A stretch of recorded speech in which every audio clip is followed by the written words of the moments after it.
Et j'ai trouvé que c'était vraiment stupide. Pourquoi aller à l'école et obtenir un job et ne rien savoir sur l'argent? Je ne sais pas vous, mais vous m'avez manqué. Je tenais à vous le dire. Dans cette vidéo, Robert Kiyosaki va vous expliquer pourquoi, selon lui, les gens qui travaillent pour un salaire sont des losers. Pour ceux qui ne le savent pas, mon père riche était le père de mon meilleur ami. Mon père pauvre était un académique qui n'avait que de bonnes notes. Ce n'était pas mon cas. J'étais plutôt un élève avec de mauvaises notes dans les bons jours. Mais mon père riche n'a jamais fini l'école, donc il avait un point de vue complètement différent. Ce n'est ni faux ni juste. Mon père riche était un entrepreneur et mon père pauvre était un prof d'école. Responsable de l'éducation, doctorat, Stanford. Il avait toutes les références académiques. Donc à l'âge de 9 ans, à Hello Hawaii, mon père a commencé à m'éduquer. Parce que j'ai demandé à mon prof de CMA, « Qu'est-ce qu'on apprend sur l'argent ?» Il a répondu, « Nous n'enseignons pas sur l'argent. » Et j'ai trouvé que c'était vraiment stupide. Pourquoi aller à l'école et obtenir un job et ne rien savoir sur l'argent? Donc avec ça, c'était la leçon numéro 1. Les riches ne travaillent pas pour l'argent. Ma façon d'enseigner, c'est d'abord d'ajouter du doute dans votre cerveau pour changer votre système de croyances. Et ensuite, peut-être, vous allez pouvoir choisir de nouvelles croyances ou continuer avec vos vieilles croyances. Parce que l'éducation financière, c'est au sujet de ne pas travailler pour l'argent. C'est comme l'une des premières questions que j'avais lorsque j'ai finalement compris ce que mon père riche disait. J'ai dit alors, quand est-ce que je n'aurai plus jamais besoin d'un salaire? Donc mon but n'était pas, vous savez, d'aller sur la lune ou de trouver une cure contre le cancer. Mon travail c'était, quand est-ce que je n'aurai plus jamais besoin d'un salaire? Parce que tant que vous aurez besoin d'un salaire, que ce soit d'un employeur ou comme mon père pauvre, il était tellement effrayé à l'idée de perdre sa retraite de l'État. Et moi je suis là, mais quelle est cette façon de gérer sa vie? Ta retraite? Mon vieux père s'était plus ou moins fait virer. Il a perdu sa retraite. C'était la chose la plus effrayante au monde pour lui, de ne plus avoir de retraite. Après ça, c'était la sécurité sociale, ce qui est encore pire. Donc, c'est pour ça que mon but, lorsque j'avais votre âge, peut-être un peu plus âgé, aux alentours de 25 ans, j'ai dit, mon but est de ne plus jamais avoir besoin d'un salaire, de la part de qui que ce soit, y compris le gouvernement. Je ne veux pas d'assurance santé ou de sécurité sociale. Je disais, vous faites-le, moi je ne le ferai pas. Juste à cause de ceci, c'était la différence. Parce que je n'ai jamais voulu travailler pour l'argent, pour ensuite avoir besoin d'une retraite. Avec la situation économique actuelle, je dirais que l'une des pires choses à faire serait de trouver un travail, d'aller à l'école, trouver un travail, pour ensuite faire des petites économies et potentiellement acheter sa propre maison. Pourquoi? Parce qu'il y a deux gros problèmes dont j'aimerais vous parler. En réalité, il y a bien sûr bien plus que deux problèmes dans l'économie actuelle, mais c'est deux problèmes qui pourraient être intéressants pour commencer. Donc le premier problème, c'est que la génération Y, c'est probablement vous d'ailleurs, c'est les personnes qui sont nées entre 1980, je fais un effort, pas 80, mais 80, 1980 et 2000. Ces gens-là vont devoir payer pour les baby boomers, vos parents ou Robert Kiyosaki par exemple. Et ils sont nombreux. Et du coup, nous sommes beaucoup moins nombreux et nous allons devoir payer pour leur retraite. Ce qui veut dire beaucoup plus d'impôts et de taxes. Et le deuxième phénomène, c'est que ces baby boomers, ils nous laissent une économie pas tout à fait stable. Et la plupart des pays d'Europe et du monde sont très endettés. Qui est-ce qui va devoir gérer cet endettement? C'est également la génération Y. Donc pour le moment, laissez-moi aller à la leçon ici. Donc cela vient du livre Père riche, Père pauvre. Et en voilà quelques distinctions. Donc voilà ce que votre banquier veut voir.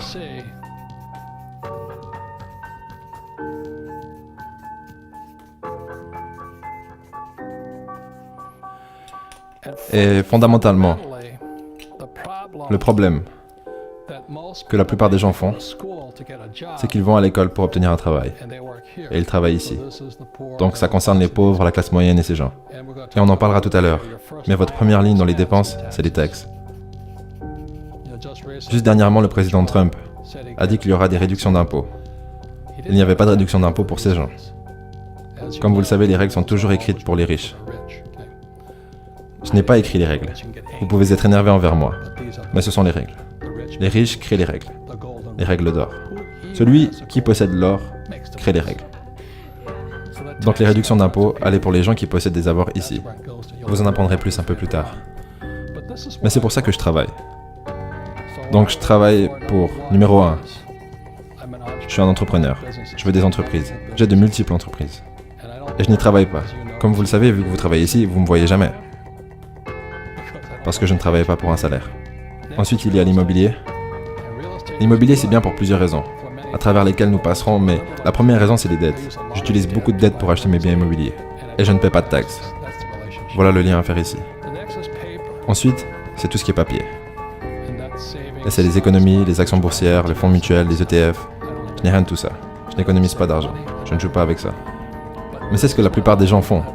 Aller à l'école, trouver un job, obtenir un troisième pilier, économiser de l'argent. Loser. Je fais ça juste pour vous énerver.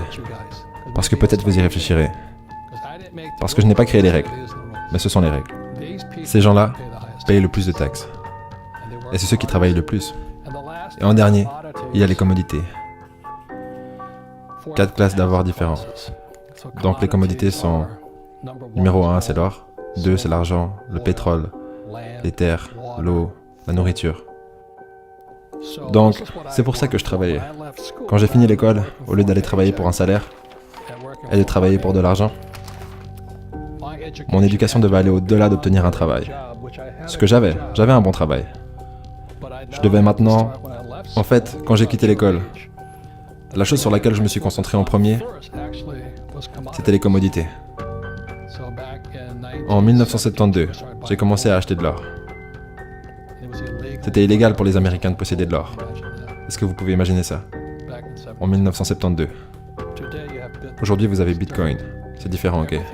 Tout change tellement rapidement de nos jours. Si vous souhaitez qu'on fasse un épisode prolongé sur l'économie actuelle, les risques que vous encourez en gardant votre argent sur un compte épargne et l'intégration de la blockchain, des crypto-monnaies et particulièrement Bitcoin, ce que je vous laisse faire, c'est un petit sondage.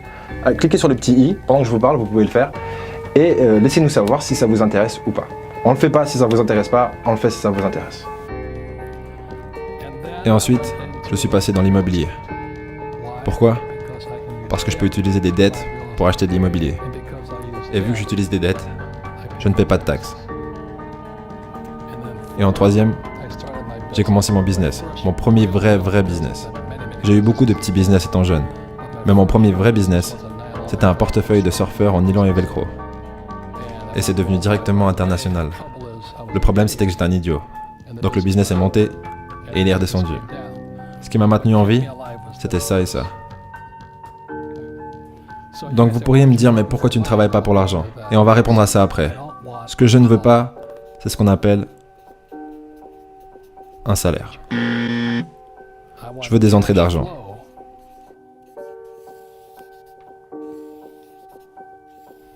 Depuis là. Donc c'est ça que je veux dire quand je dis que les riches ne travaillent pas pour l'argent. Vous voulez des entrées d'argent qui vous font payer très peu de taxes. Et je peux utiliser beaucoup de dettes ici. La personne moyenne qui est allée à l'école, sa plus grosse charge, c'est les prêts d'étudiants bien sûr. Mais c'est horrible ce qu'ils vous font de nos jours. Les prêts étudiants sont les pires dettes qui soient, car vous ne pouvez pas vous mettre en faillite. Ensuite, vous allez essayer d'acheter une maison, et vous allez appeler ça un bien, alors qu'en réalité c'est une charge. Pourquoi? Parce que l'argent part de ce côté. Votre maison vous coûte de l'argent tous les mois. Vous louez une maison, ça vous coûte de l'argent.